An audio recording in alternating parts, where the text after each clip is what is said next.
like tonight, and just what it means and what it represents. And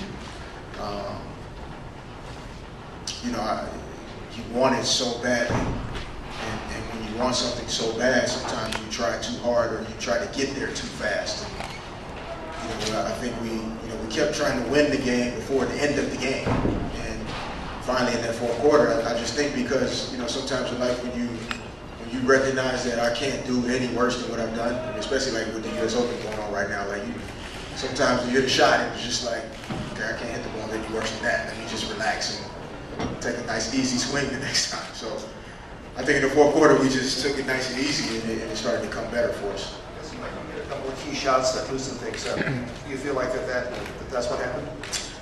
Yeah, I do feel like, you know, when you're on a team and you do certain things that maybe work out for you, but it gives the team, you know, some confidence that, all right, you know, we've seen the ball go to the basket, somebody can make one, so, you know, maybe I can make the next one. And I think that's what started to happen on the free throw line as well. You know, we had a couple of guys step up and make some free throws, and then I was able to step up and make his, Kobe make his, you know, Sasha's free throws down the stretch. So, you know, there are things that are, you know, contagious or infectious in terms of, you know, seeing that ball go through the basket. So I'm glad I was able to knock down a couple for us in that second half.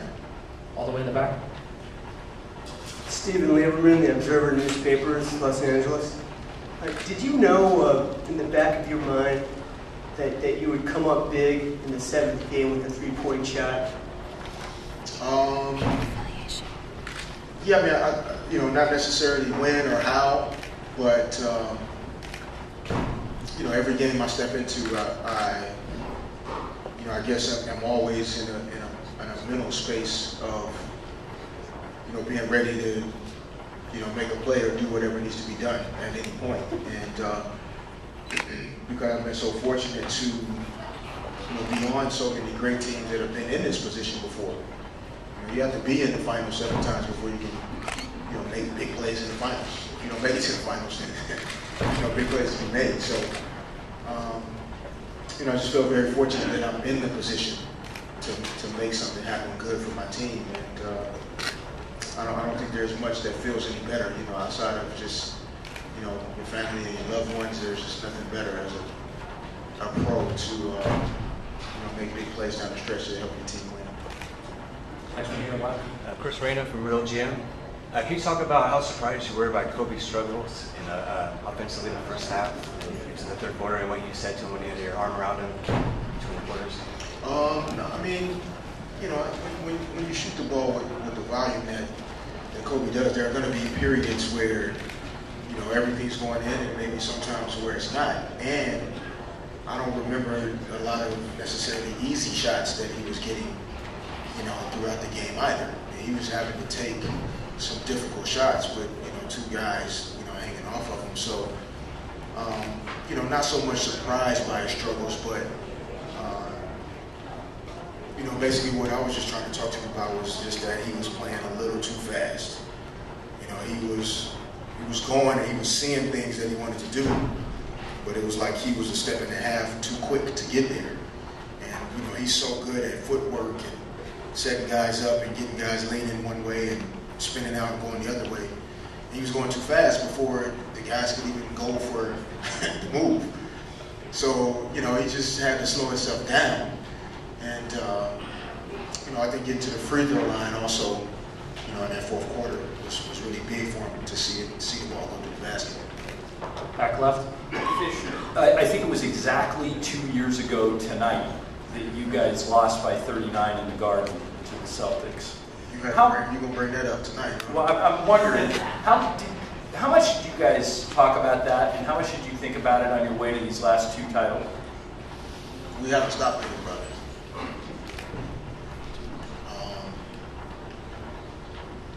I mean, I think great accomplishments come out of, you know, negativity, setbacks, adversity, and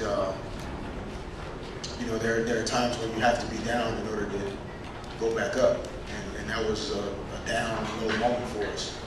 And I think since that moment, there's been a greater appreciation for what it takes to be the best and the sacrifice that is required.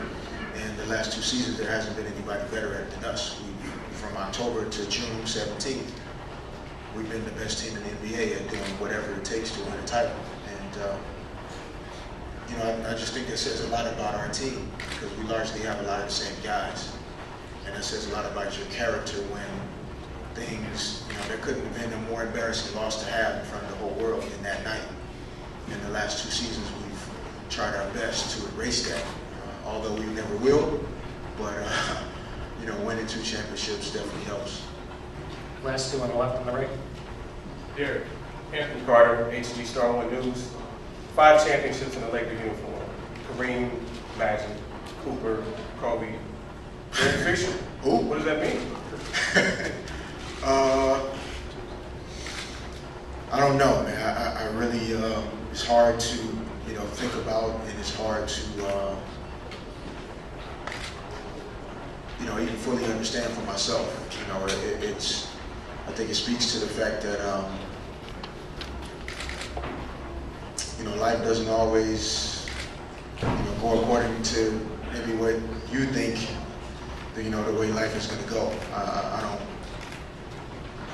you know, growing up in Little Rock, I never envisioned being in this position 5 times. You know, I dreamt about playing college basketball at a big time level, but never really fantasized about the NBA every day. I loved watching Magic, but I never saw myself being in Magic's shoes, being in his position.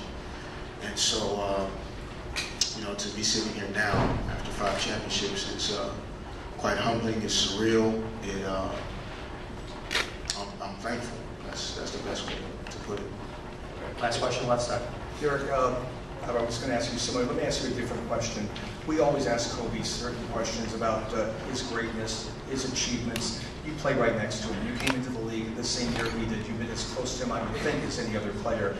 Is it unfair? I'm not trying to say he is the greatest player ever, but is it fair at this point to put him in the conversation of being the greatest player possibly ever? I mean, I think the fact that there's even a conversation to have says a lot. You know, I think he answered it best in an interview that he did, I think last year. He sat down with Magic in one of those one-on-one things. I think Kobe's kind of said it best, where it's I think it does a disservice to the game when you try and single out one guy and say he was possibly the best ever. And I know we like to say Michael Jordan, you know, for a lot of people was clearly, you know, the best player ever. A lot of people feel like Bill Russell is in that conversation.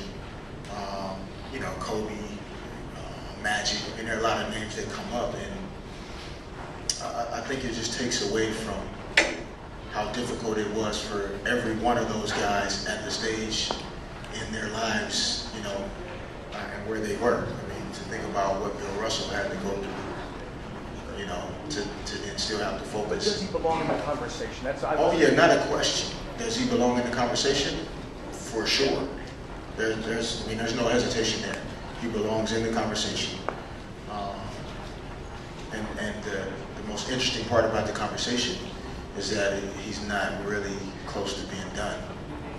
You know, that's the interesting part about the conversation, is that he's already in it, and there's still some room before he gets to that ceiling. So there'll be a lot more to talk about there. And where was we always talk about your daughter. Was she here tonight? Is she old enough to be aware of your accomplishments yet? Or? No, she was not here tonight, just for, you know, personal and safety reasons. We anticipated that it'll be a little bit crazy in here tonight. And the last time we won a championship here, you know, we were stuck in the building till I think 2 or 3 in the morning. So her bedtime is much earlier than that. And but you know, she's not aware of the magnitude of what all this means, but